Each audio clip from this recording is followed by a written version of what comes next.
Monsieur le directeur, honorable jury, cher auditoire, opposants, bonsoir. Nous sommes ravis d'être ici aujourd'hui parmi vous dans cette demi-finale et nous le sommes encore plus en débattant de ce sujet qui, malgré son apparente simplicité, renferme en lui un côté jamais encore exploré. Ce qui fait de lui un champ riche qui promet de donner à l'humanité un nouvel élan dans son évolution. Et l'évolution, justement, cher auditoire, l'homme n'a cessé de gravir les échelons, perfectionnant sa manière de vivre et, plus important encore, de vivre ensemble. Depuis l'apparition de la société dans sa forme la plus minimaliste, les conflits n'ont cessé d'exister à tel point que les penseurs et les philosophes se sont toujours mis d'accord sur la place que prend la guerre comme un élément intrinsèque à l'existence de l'être humain. Mais ne devrons-nous pas nous interroger sur la possibilité de considérer l'évolution dans la paix? En effet, et au lieu de nous autodétruire et à nous entretuer, ne ferions-nous pas mieux de trouver un moyen plus efficace afin de vivre ensemble? Et c'est là, mesdames et messieurs, qu'entre en jeu la diplomatie indirecte ou la diplomatie parallèle. En effet, les dirigeants changent et avec eux change la vision des rapports avec l'autre. Les politiques et les politiciens peuvent n'en faire qu'à leur tête et souvent, en ayant l'intention de chercher la paix, on en vient à trouver la guerre. Mesdames et messieurs, la diplomatie a vu le jour comme un concept dans le but de concilier les peuples et les gouvernements, de résoudre les situations de crise tout en sauvegardant les intérêts de chacun et enfin de s'entraider afin d'avancer ensemble. Tout cela, la diplomatie indirecte est capable de le faire et peut faire mieux, car la diplomatie indirecte, ce n'est pas que des paroles, c'est la diplomatie de l'action. Merci.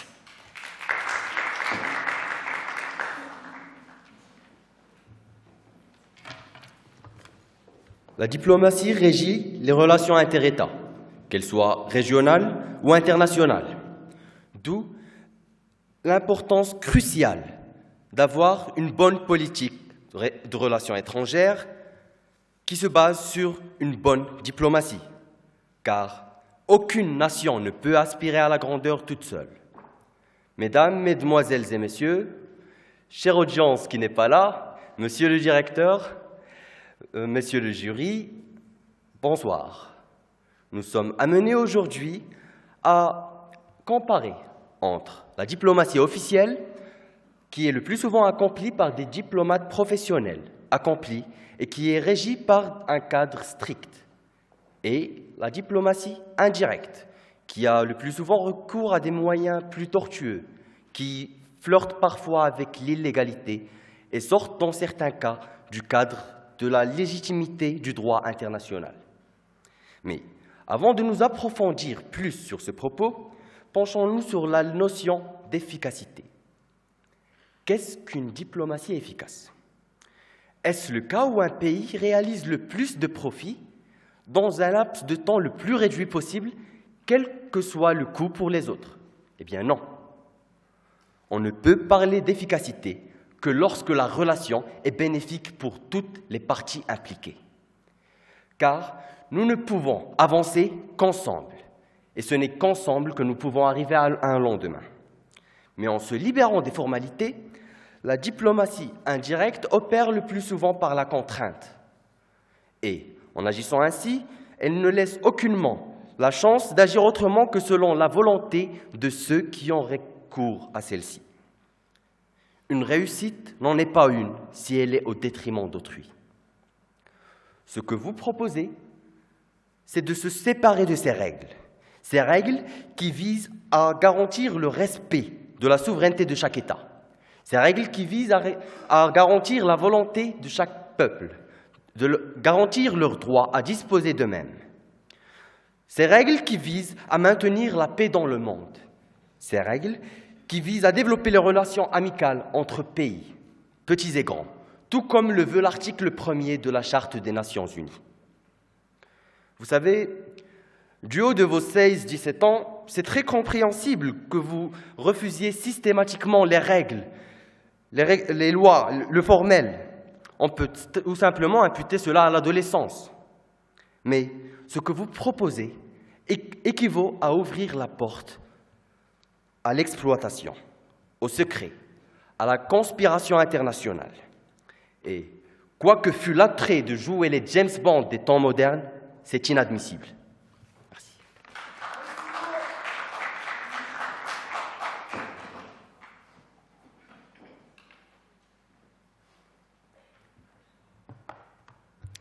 Mesdames et messieurs, chers opposants, chers membres du jury, monsieur le directeur, déjà pour vous répondre, à 16 ans, on n'aspire pas à se séparer des règles, mais pour réussir, il faut trouver de nouvelles voies, plutôt que de parcourir des chemins usés. Et pour la diplomatie indirecte, tout le monde a l'accès de participer. Je commence. 2 mots, garder et garantir. C'est cela l'objectif principal de tout un pays, de toute l'humanité, tout au long de l'histoire. Je m'explique. Garantir les intérêts en gardant la paix. Garder de bonnes relations.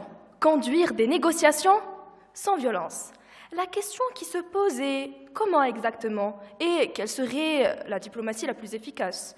D'après vous, c'est par la mise en œuvre de la politique étrangère, par l'intermédiaire des diplomates. Mais votre solution implique 2 simples petits acteurs dans le récit historique d'un pays, l'ambassadeur et le soldat. Ce que nous proposons par contre est que la nation entière réagisse afin de garder de bonnes relations avec le monde entier. C'est plus riche, plus rapide, plus créatif et plus efficace, car le moyen est bien plus universel, plus fascinant et plus beau à essayer. Un simple petit exemple pourrait vous éclaircir la vue à propos de la diplomatie parallèle. Round Square, un réseau mondial d'écoles innovantes dans 50 pays sur 6 continents. En explorant les avantages de l'adhésion, en découvrant leur approche holistique de l'apprentissage, en attrapant l'excitation de leurs conférences et le frisson de leurs aventures, vous participez, oui, vous, moi, lui et toi, inconsciemment, dans le cadre d'une diplomatie indirecte afin de construire un monde meilleur, sans guerre, sans larmes et sans massacre. Merci. Donc pour vous, chers opposants, le meilleur chemin est de se séparer des règles, sortir du cadre officiel et de travailler en cachette. Et en plus de cela, ceci va empêcher des guerres. Je respecte votre logique. Mais vous savez, le problème, c'est qu'on a tendance à choisir la voie la plus facile, la plus rapide. Celle qui nous permettra d'arriver à nos fins dans les plus brefs délais. Seulement, malgré que cette alternative puisse paraître comme étant la meilleure, ses conséquences commencent à faire surface un par un dans un temps ultérieur. Mais quand cette voie est utilisée par les dirigeants des pays, là, ça pose une vraie problématique. Il est vrai que ce qui est officiel suit plusieurs procédures et donc pourrait prendre plus de temps. Mais ceci ne devrait pas être considéré comme étant un prétexte pour se donner le droit d'avoir recours à des négociations secrètes, sachant que celles-ci pourraient concerner des partis et des pays sans même que ces derniers ne le sachent. Et donc, ils ne feront que subir les conséquences de décisions prises sans leur consentement. Et pour ce faire, les dirigeants de ces pays ont recours à plusieurs méthodes risquées, louches et dangereuses. Et là, je fais allusion aux activités d'espionnage, de kidnapping et de complot. Ces méthodes ont été fortement utilisées lors de la guerre froide et les relations entre les pays n'en sont pas sorties indemnes. Et ces activités n'ont pas cessé pour autant. Vous dites que la diplomatie indirecte est efficace et bénéfique. D'accord. Mais laissez-moi vous dire que tant qu'on a recours à ce genre de négociations, les guerres ne cesseront d'éclater. Les controverses ne cesseront de faire surface et le monde sera toujours dirigé et divisé par des négociations secrètes entre des puissances qui se partagent le monde comme bon leur semble, faisant fortune des malheurs et des pertes de pays qui ne font que subir. La diplomatie officielle pourrait prendre plus de temps, je le redis, oui, mais cette diplomatie est aboutissante. Cette diplomatie ne sort pas du cadre de la démocratie. Cette diplomatie respecte les relations entre les pays. Cette diplomatie respecte la vie publique. Cette diplomatie cherche la paix et non la guerre. Cette diplomatie est plus efficace que la diplomatie indirecte. Alors, au lieu de chercher ce qui est facile, cherchons ce qui est aboutissant. Et dans notre cas, au lieu d'adopter le secret, adoptons la transparence. Merci.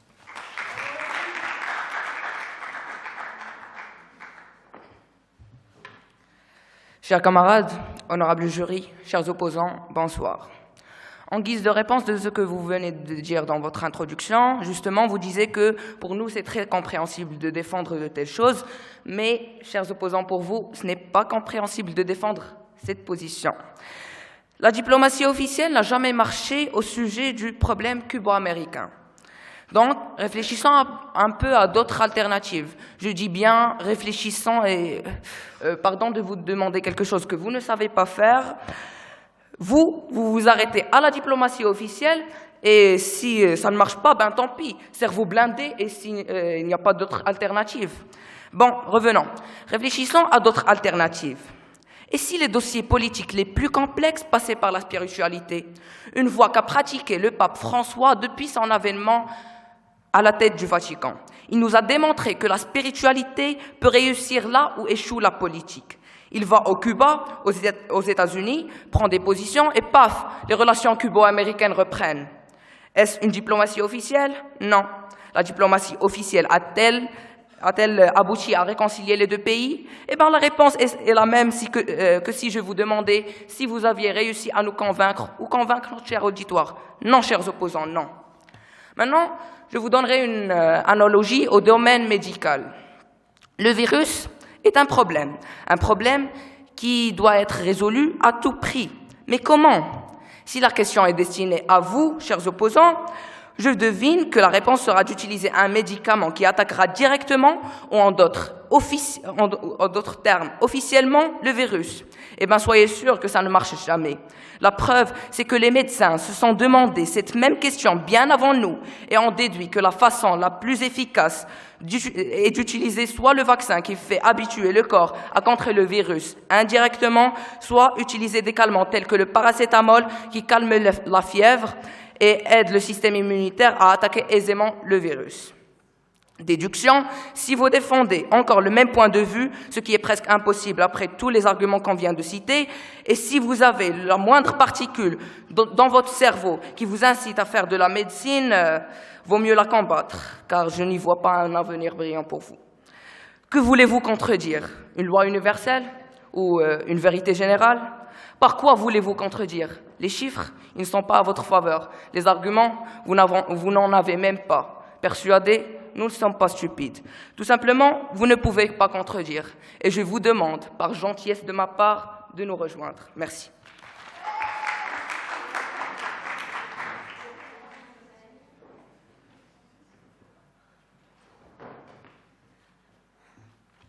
Bon, déjà de 1, excusez-moi, nous sommes en train de débattre, donc il faut se calmer.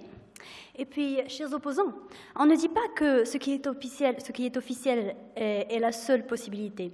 Le recours à la diplomatie indirecte nécessite obligatoirement une coordination avec la diplomatie officielle dans le cadre du maintien des droits et de la paix. Donc, cette diplomatie peut être complémentaire, mais pas plus efficace que la diplomatie officielle. Nous avons parlé du danger que représente la diplomatie indirecte. Alors maintenant, chers camarades, nous allons vous parler de l'importance, ou devrais-je dire l'efficacité, de la diplomatie officielle. Donc, l'exemple qui nous a paru le plus pertinent, parce que oui, nous avons un argument, nous avons des exemples, ne va pas plus loin que notre propre pays, le Maroc. Donc, le 17 juillet 2016, le Maroc fait une demande officielle de réintégration dans l'Union africaine lors du 27e sommet de l'UA à Kigali. Toutefois, aucune décision n'a été prise sur le coup. Alors, afin de convaincre les membres de l'Union africaine, afin de convaincre les membres de l'Union africaine de voter pour l'entrée du Maroc à l'UA, notre roi Mohamed VI a effectué toute une série de visites aux pays de l'Afrique de l'Est ainsi que les pays de l'Afrique de l'Ouest. Et à chacune de ces visites, il a signé une série d'accords dans les domaines de l'agriculture, de la santé, de l'économie, ainsi que des accords de coopération globale et puis des alliances politiques.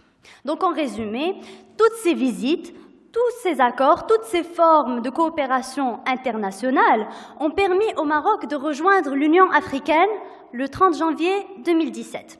Donc maintenant, vous me direz, d'accord, c'est bien beau tout ça, mais qu'est-ce que ça rapporte? Eh bien, sachez qu'en ce qui concerne le domaine économique, le Maroc est aujourd'hui l'un des leaders économiques de l'Afrique. Notre pays investit sur le continent à des intérêts économiques important dans toutes les régions du continent. Côté politique, le Maroc ne peut pas laisser ses adversaires le contrecarrer essentiellement par rapport au Sahara. Et donc, le temps est venu pour que notre pays défende ses intérêts par lui-même, et on ne peut faire les choses que si on est membre et pas de l'extérieur.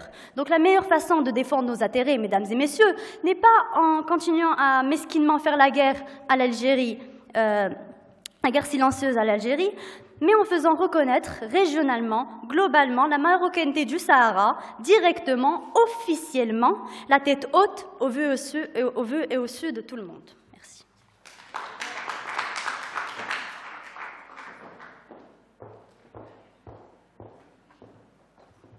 Sur l'échiquier international, comme sur tous les échiquiers d'ailleurs, il existe des rois, des reines, des fous, des chevaux et bien sûr des pions. Sauf qu'à la place d'être un jeu d'équipe, c'est chacun pour soi et Dieu pour tous. Et les pays soi-disant démocratiques, soi-disant censés incarner les droits de l'homme, ne font pas exception à la règle. Bien au contraire, ce sont les pays les plus hypocrites, des pays avides de pouvoir et de ressources. Monsieur le directeur, honorable jury, chère audience, bonsoir. Mes camarades et moi, tout au long de ce débat qui commence et qui continue toujours, dévoileront au grand jour la désobligeance de notre monde, grâce à des exemples aussi clairs que compréhensibles. Enfin, pas pour tous. Nous pourrons vous démontrer que la diplomatie de l'ombre sait se montrer bien que plus efficace lorsqu'il s'agit de servir les intérêts d'une superpuissance. Pendant la guerre froide, la CIA s'est montrée impitoyable. Par exemple, en Irak, coup d'État orchestré contre le général Qassem, qui a osé se rapprocher de l'URSS. Le général Aref connut le même sort, et pour la même raison. Après la révolution islamique en Iran, l'Amérique a fourni des armes chimiques à Saddam Hussein afin de mener à bien la guerre contre les Iraniens. Tout ceci s'est passé dans l'ombre, à l'abri des regards, afin de contourner l'opinion publique, la communauté internationale et les ONG humanitaires. Tout ceci, chère audience, n'a été possible que grâce à la diplomatie indirecte. Et pour te répondre, vous, chers camarades qui êtes si bons pour débattre, allez donc résoudre les guerres en Syrie et dans les pays arabes spirituellement aux côtés du pape François. La diplomatie indirecte ne peut nullement être considérée comme étant plus efficace que la diplomatie officielle, car son usage à elle seule pourrait engendrer des catastrophes diplomatiques de grande ampleur. La pratique secrète de la diplomatie a été fortement contestée lors de la Première Guerre mondiale. Et ces pratiques ont été rendues responsables des violences qui ont trouvé leur paroxysme lors de cette guerre. Et même le fameux traité de Versailles a été le terrain de plusieurs négociations secrètes entre le président américain Wilson, le président français, le président britannique et même le président italien. Sachant que ce traité a eu des répercussions majeures non seulement sur les pays concernés, mais sur le monde entier, en causant une deuxième guerre encore plus dévastatrice que la première. Sortir donc du cadre officiel présente toujours des risques, amplifier les conflits au lieu de les régler et même causer des crises internationales. Car cette diplomatie travaille plus les intérêts de tout un chacun et non de la globalité. Et dans ce sens, la diplomatie indirecte est certes efficace à renforcer les conflits et à détruire les relations entre les pays. Alors que la transparence offre un antipode aux abus que permet le secret du pouvoir. Conflits d'intérêts, arbitraire des nominations et des sanctions, détournement de l'intérêt collectif par des intérêts individuels, allant même jusqu'à la corruption. La négociation diplomatique engage le destin des nations, du monde entier, et donc donner la priorité à des négociations secrètes, indirectes, sortant du cadre officiel qui ont causé assez de dégâts jusqu'à présent, ne fera qu'amplifier la crise mondiale dans laquelle nous vivons, ne fera que donner champ libre à la corruption, ne fera qu'amplifier les controverses et ne fera qu'appuyer la division. Merci.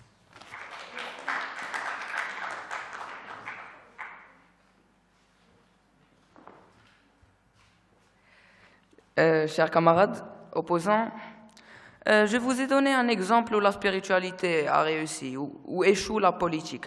Donc, ne répondez pas pour répondre.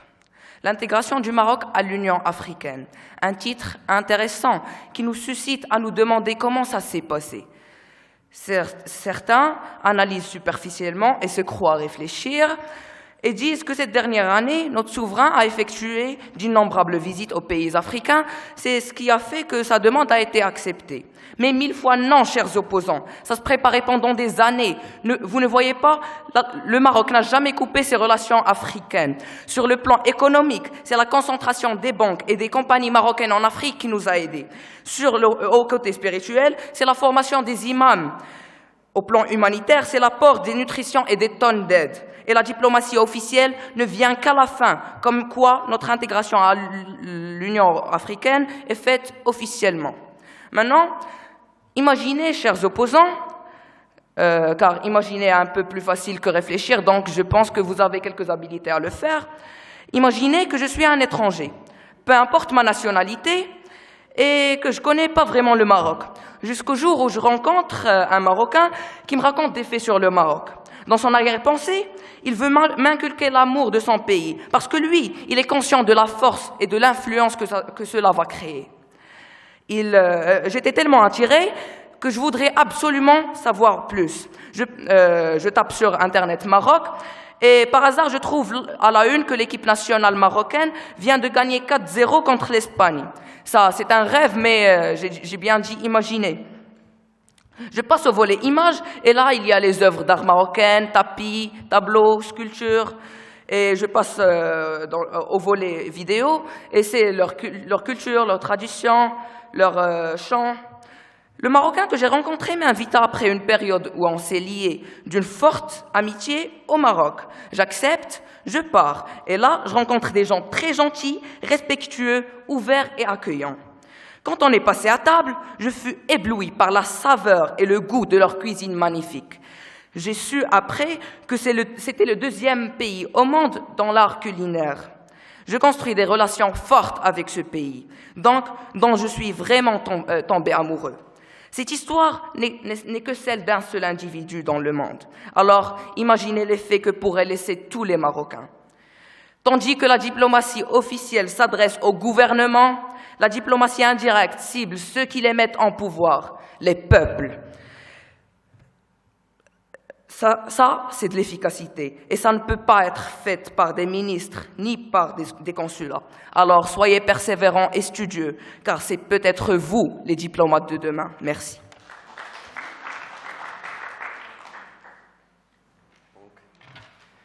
Laissez-moi une seconde.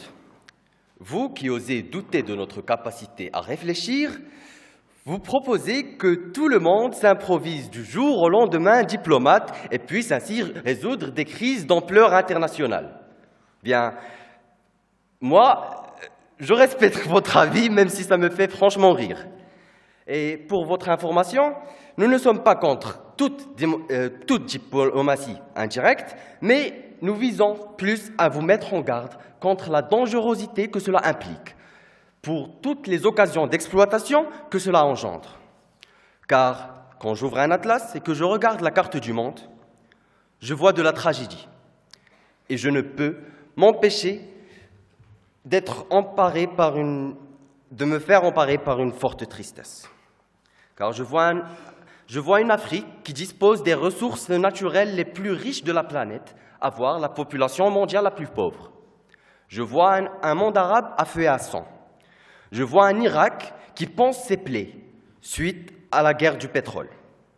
Je vois une Libye qui n'arrive pas à se redresser après le printemps arabe, où la France a décidé de mettre une fin violente avec ses relations obscures qui la liaient avec Muammar Kadhafi.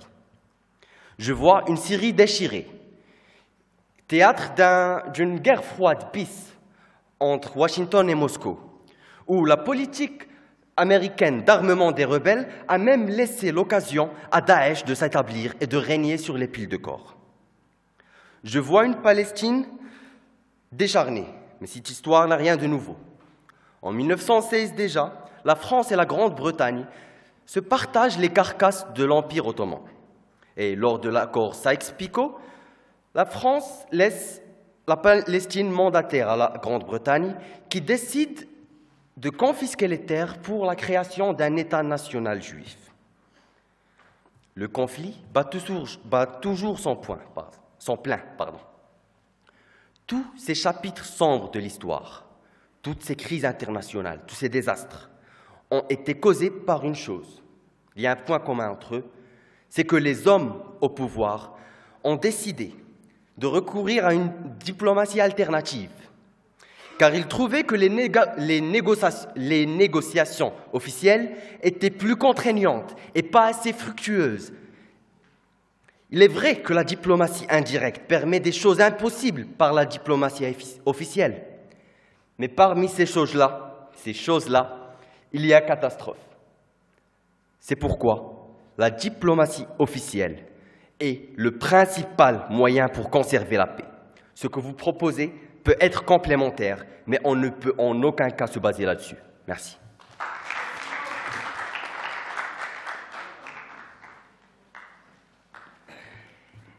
Mesdames et messieurs, chers opposants, justement pour vous répondre, j'aimerais bien attirer votre attention sur un événement qui a eu lieu exactement 3 ans auparavant. Monsieur Salah Mzouel, le ministre marocain des Affaires étrangères, a été non seulement humilié, mais aussi dépouillé de ses vêtements dans l'aéroport Charles de Gaulle en France, même en possession d'un passeport diplomatique pour un soi-disant contrôle sans précédent. Et je dis bien sans précédent.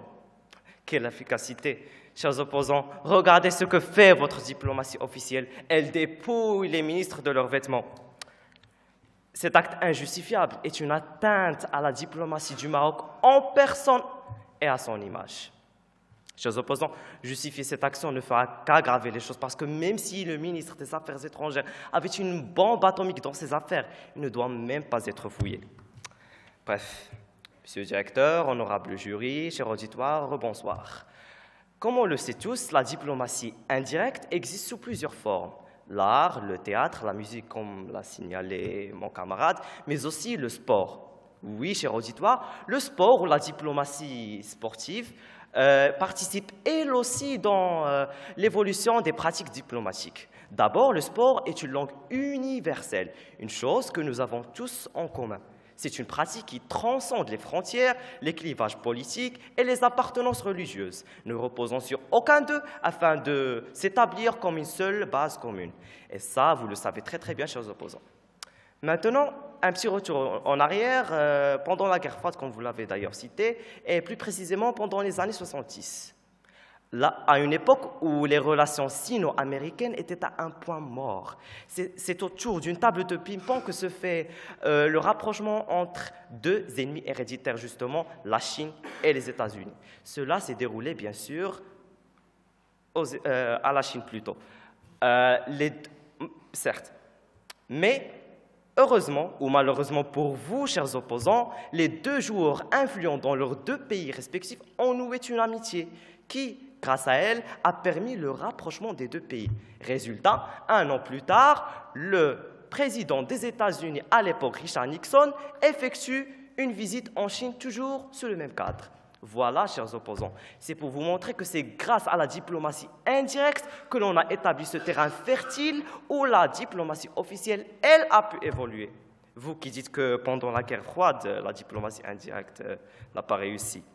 Et si cet exemple ne vous suffit pas, j'ai pour vous un autre. Nous savons très bien, très cher auditoire, que les négociations, ou plutôt la diplomatie officielle entre l'Inde et le Pakistan, n'a jamais abouti à un résultat, certes. Mais grâce à une autre forme de diplomatie intitulée la diplomatie du cricket, ces 2 pays se réunissent au moins afin d'accomplir le même objectif sportif. Grâce à cette diplomatie, ces 2 pays se tiennent main dans la main avant et après chaque match de cricket. C'est la force du peuple, très chers opposants. C'est pour vous montrer que la diplomatie indirecte réussit là où échoue la diplomatie officielle. C'est pour vous convaincre et vous démontrer que oui, la diplomatie indirecte est 1000 fois efficace que la diplomatie officielle. Merci.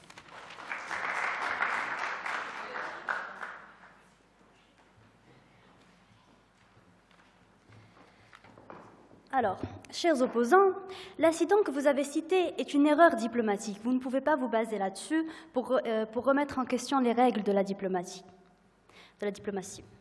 Donc, et apparemment, vous ne semblez toujours pas convaincus. Alors, parlons d'un chapitre de l'histoire que beaucoup d'entre nous connaissent, la Deuxième Guerre mondiale. Alors, je suppose que vous le savez déjà, c'est une époque durant laquelle il y a eu plein de négociations entre les États, en dehors des cadres officiels et donc en dehors des cadres normaux. Donc on va prendre pour exemple le pacte germano-soviétique en 1939. Donc le 21 août 1939, Berlin propose officiellement à l'URSS un pacte de non-agression sous prétexte de mettre un terme aux provocations de la Pologne. 3 jours plus tard, le pacte est bouclé par Ribbentrop et son homologue soviétique, Molotov.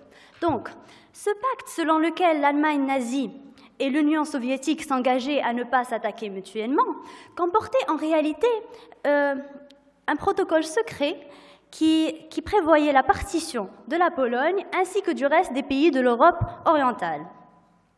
Donc, pour faire court, l'Allemagne voulait attaquer la Pologne sans crainte d'une intervention de l'Union soviétique. Chose qu'elle a faite le 1er septembre 1939. Et je vous épargne la suite. La France et la Grande-Bretagne, qui s'étaient engagées à protéger la Pologne, déclarèrent la guerre à l'Allemagne. Conséquence, la Seconde Guerre mondiale. J'imagine que vous en connaissez les résultats. L'URSS, 21,1 millions de morts, soit 12% de sa population d'avant-guerre. La Pologne, 5,4 millions de morts. L'Allemagne, 7 millions de morts. Et puis si on compte le Japon, la France, l'Italie, le Royaume-Uni, les États-Unis, ça devrait faire en tout et pour tout plus de 55 millions de morts. Et puis sans oublier l'aspect économique. Près de 60% des villes en Europe sont détruites. Ces dégâts s'élèvent à environ 2286 milliards d'euros, ce qui a entraîné de nombreuses crises économiques en Europe. Donc, je ne sais pas vous, mais moi, je ne vois rien de bénéfique. Ces négociations diplomatiques, indirectes et secrètes ont eu pour seul résultat la perte et la destruction, donc rien d'efficace. Merci.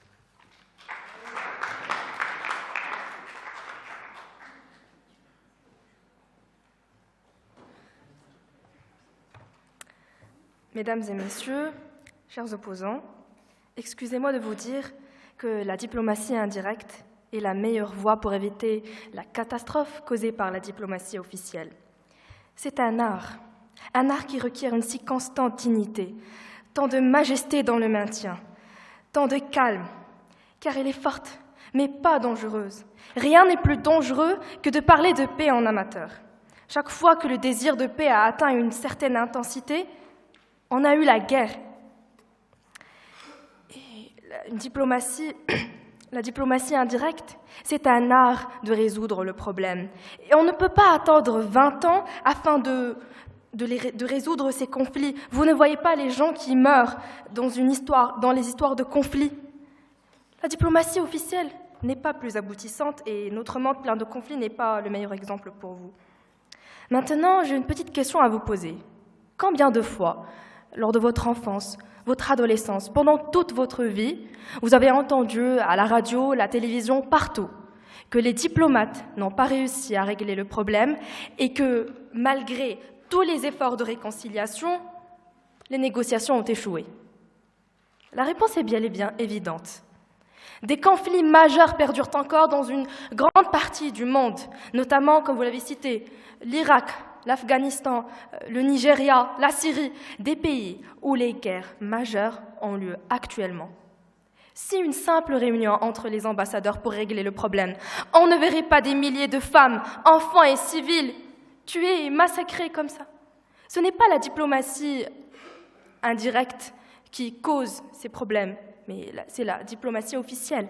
C'est pour cela que cette dernière se fait active, afin de compenser les failles de la diplomatie officielle, régler les problèmes et garder de bonnes relations sans violence. Par quels moyens? La culture, la musique et l'art, c'est la langue de toutes les langues, la mélodie de tous les cœurs qui nous unissent dans l'amour, la paix et la fraternité. N'est-ce pas si fascinant et passionnant de voir ces langues nous réunir? Organisé, à titre d'exemple, organisé par l'association Maroculture, Mawazine, est le rendez-vous incontournable des amateurs et passionnés de musique de par le monde entier. En tant qu'événement culturel de premier lieu, il promeut les valeurs du royaume et porte un message d'ouverture, de tolérance, de dialogue et de respect. Il s'inscrit donc dans une logique d'une diplomatie indirecte qui permet de résoudre les problèmes et aide le Maroc à consolider son intégrité territoriale et à gagner la confiance des autres pays. Ajoutons à cela que si notre cher Maroc est reconnu de par le monde pour ses beaux paysages et sa gastronomie sans pareil, il l'est aussi grâce à des artistes qui ont conquis la scène internationale. Latifa Rafat, Redouane, des artistes qui sont connus non seulement dans le monde arabe, mais en Europe et aux États-Unis. Saïd Tarmaoui, l'un des rares acteurs marocains et français qui ont tourné aux États-Unis. Maintenant, art public par excellence, le cinéma et le théâtre exercent une fonction politique, oui, chers camarades. De nombreux films contiennent des messages qui invitent les politiciens à réviser leurs décisions et portent des messages de paix et d'amour. Merci.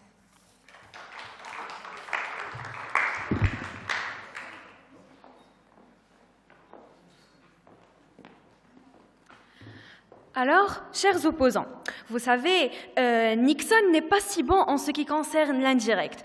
Connaissez-vous le scandale de Watergate? Eh bien, c'est une diplomatie indirecte qui a conduit à la découverte de multiples abus de pouvoir et de catastrophiques impacts sur les relations des USA. Et nous vous parlons de morts et de gens qui souffrent dans des pays et vous nous parlez de chansons. D'accord, ben envoyez Latifa Rafat en Syrie si ça vous chante. Bref. Mesdames et messieurs, vous savez, au début du siècle dernier, si vous demandiez des exemples de chefs de gouvernement qui utilisaient une certaine diplomatie indirecte pour le bien de leur pays, on vous présenterait au cher monsieur Hitler, Hirohito ou même Mussolini. Mais vous savez, malheureusement, nous savons tous ce qui a suivi ce discours. En voulant régler des problèmes discrètement et implicitement, des citoyens innocents croyant vivre dans un pays sain et équilibré, se sont retrouvés retirés de leur famille, armés pour être à la fin fusillés et bombardés. Un tableau horrible s'est dressé après chaque boulet de canon. Des veuves qui devaient protéger leurs enfants sans même savoir pourquoi. Et des enfants qui grandissent avec des hurlements, des cris, des pleurs et des tirs en guise de berceuse infernale. Vous savez, si la diplomatie veut dire chercher à régler des problèmes, il y a toujours des vautours malfaiteurs, assoiffés de pouvoir et d'argent, qui magouilleraient n'importe quel traité de paix pour qu'il soit en leur faveur, sans aucune considération pour les milliards de vies qu'ils écorcheront sur leur chemin. Vous voulez encore plus d'exemples? D'accord. Pour régler les conflits des 2 guerres mondiales et de la guerre froide, comme nous l'avons déjà cité, il y a eu plusieurs conférences diplomatiques. Parmi les plus importantes, il y a eu la conférence interalliée à Moscou en 1944 et celle de Yalta en 1945. Écoutez, c'est très drôle. La diplomatie officielle qui a été traitée est que les pays les plus forts aident les pays les plus démunis. Comment ? En les prenant sous leur aile. Mais ceci fut un joli jeu de mots, parce que, croyez-moi, ce qui a été fait était totalement différent. Il s'est avéré que la diplomatie indirecte qui a été appliquée est une stratégie de partage du monde. Alors le monde devint un petit gâteau sur lequel, normalement, chaque pays a sa part officiellement. Mais dont Churchill et Staline ont décidé de voler les tranches pour bâtir leur empire. Sur quoi ? Sur des gisements de cadavres qui ne valaient aucune miette pour eux. Ceci montre les dégâts qu'une simple diplomatie indirecte peut causer, et la liste est longue. La guerre du Vietnam, la guerre d'Afghanistan, crise de Berlin, guerre de Corée, d'Indochine et insurrection communiste. Tout ceci pour ne pas respecter une diplomatie officielle qui protège non seulement les chefs d'État, mais les peuples des 2 parties négociantes. Donc, mesdames et messieurs, s'il vous plaît, concluons qu'une diplomatie efficace est une diplomatie qui règle des problèmes. Une diplomatie efficace est une diplomatie qui non seulement négocie des solutions, mais ne marchande pas des vies humaines. Merci.